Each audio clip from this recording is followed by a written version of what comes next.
host, I'm Elizabeth Cookye, CEO, Mistress Secretary of Goddesses Incorporated, and the ultimate mascot dealing with anything with anime, fighting video games, and Bishoujo Senshi universe.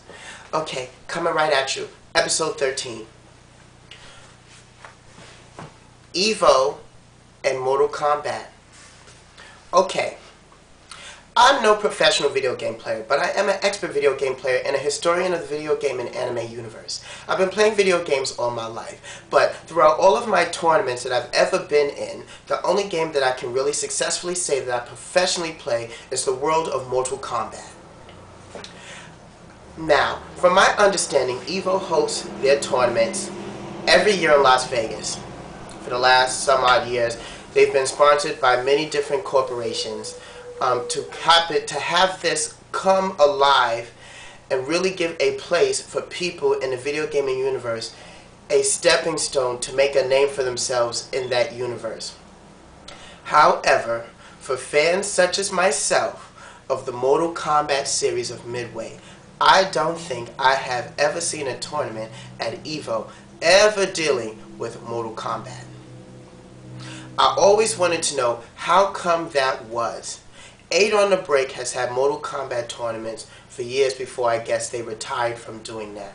Although I have never successfully went to New Jersey to 8 on the Break here on the East Coast to be a part of those MK tournaments, you know, due to age restrictions, you know, still under mom's jurisdiction and such. I have always wished that they had put a Mortal Kombat tournament at EVO.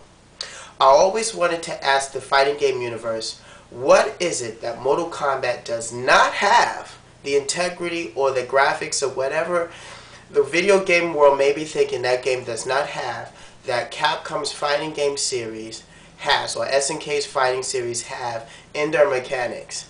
Mortal Kombat's storyline can hold its own weight, and it has a large following on the West Coast. Somehow I feel that as a fan I can be, no, wrong words. I feel that as a fan, I feel betrayed here on the East Coast that they're a very small following of the MK series.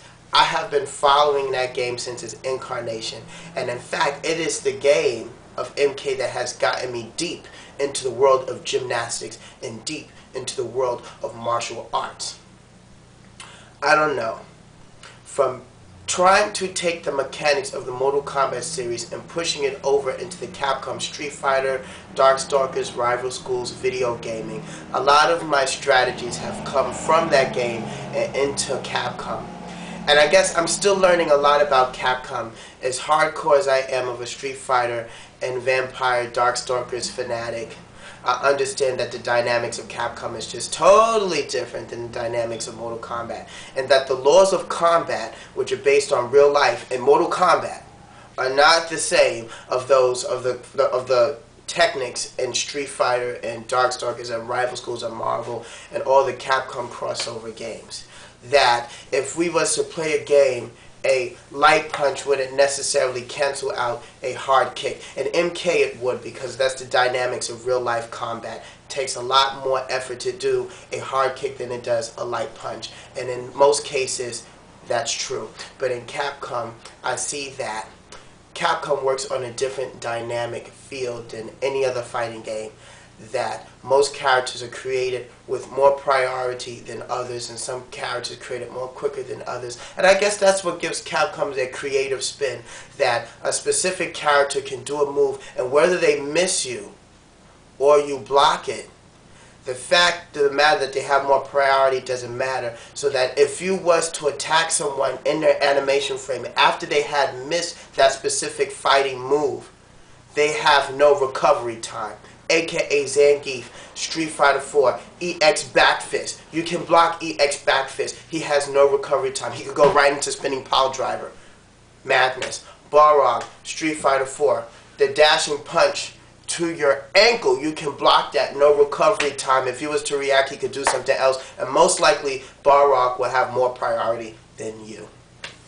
Always wonder why Capcom created their games like that. Very uneven, very unstable. Maybe that's why they call Capcom Crapcom. But then again, that's what makes the challenge so much more great, playing Capcom games. How can you overcome the unevenness and the fighting dynamic techniques of their games. Back to Mortal Kombat concept. How come Mortal Kombat has not been at an EVO tournament? Come on, fans of the fighting game universe, I need y'all to respond to this video. I need y'all to send me emails and to this blog. What is it that Mortal Kombat does not have that the Capcom and SNK universe has?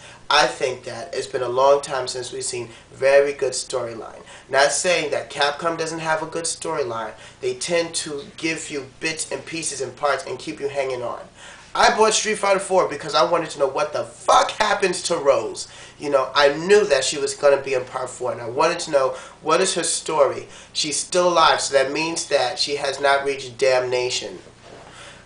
They leave her story once again a fucked up ending, as she always has in every one of her games. You know, this is supposed to be the game that's supposed to happen in between 2 and 3. We're supposed to know what really went on. So then, what really happens to Rose's body? So then, a Street Fighter 5 to explain what happens after Generation 3. It's weird. Capcom's funny like that. I have no evil intent against Capcom. I love their games. Their music is legendary. It's historic. But fans, hit me back. Tell me why Mortal Kombat is not at EVO tournaments. Thank you so much. This is the queen right here coming at you. Say Cookie!